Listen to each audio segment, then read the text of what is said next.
What if the ultimate luxury in a world obsessed with hustle isn't another gadget or a private jet, but a quiet Sunday where you prove nothing and simply exist? Welcome to the French Sunday mindset, where choosing to do less becomes a countercultural form of self-care and a practice you can repeat. This is your invitation to slow down on purpose, to test a rhythm that respects your attention and your rest. It's not about doing more, it's about doing less intentionally, so your days can breathe and you can hear your own thoughts again. No errands, no productivity pressure, no relentless trying to catch up with a calendar that never stops.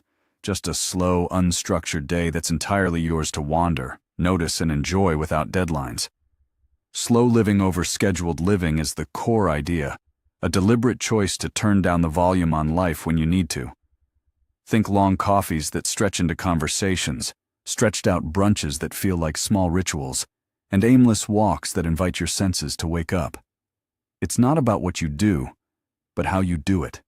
Present, unhurried, and willing to be with whatever arises. On social media, a French Sunday often appears as linen outfits, perfect croissants, and light that flatters every frame. The real idea runs deeper than aesthetics, and it's about disconnecting from curation so you can reconnect with yourself. It's a practice of attention, training your focus to slow down, notice small details, and resist the impulse to fill every moment. Why does this feel powerful right now, in a culture that prizes productivity above all else? Burnout is no longer rare. It has become part of the shared background of modern life, and people are hungry for relief.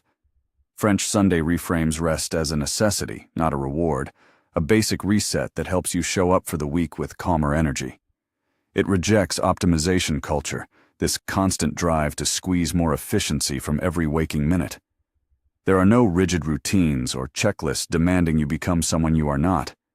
You're not aiming for self-improvement in some endless race. You're simply allowing yourself to exist, to be, and to recover. The idea of flaneur, doing nothing with intention, comes from wandering with awareness, letting curiosity lead you without a destination. It's about wandering without a fixed plan, and letting your thoughts drift as you listen to the world around you. Moments that feel unproductive can be deeply restorative when you stop valuing productivity as the only measure of worth. A shift towards soft living means lowering the volume on hustle and lowering the tempo of your day. More presence, more simplicity, and more time that you choose rather than chase. You don't need a Parisian life to start. This shows up in a kitchen, a living room, or a quiet corner of your city. You can cultivate a French Sunday anywhere, in a small apartment or a sunlit backyard, with a few deliberate choices. Reading alone, long lunches, casual naps, slow cooking, or simply savoring moments of stillness all count. The point is the attitude, the nonchalance of genuine rest, more than any particular place or ritual. In a culture that rewards constant motion, choosing stillness becomes a quiet, rebellious act. The real luxury today isn't the things you possess, but the quality and tenderness of the time you give yourself. That shift can reshape mood, energy, and the texture of everyday interactions. Here are practical ways to begin, without turning rest into another checkbox.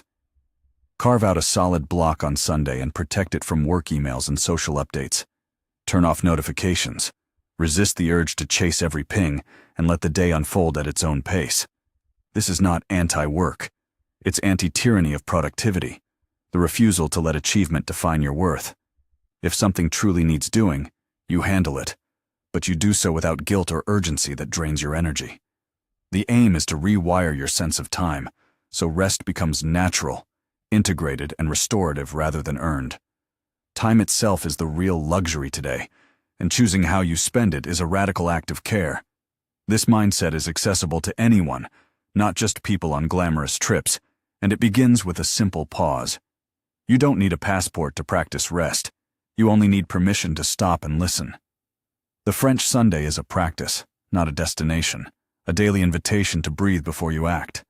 In a world that rewards constant motion, choosing stillness is a quiet but meaningful rebellion. If this resonates, please like this video, subscribe to the channel, and leave a comment about how you plan to invite a French Sunday into your week.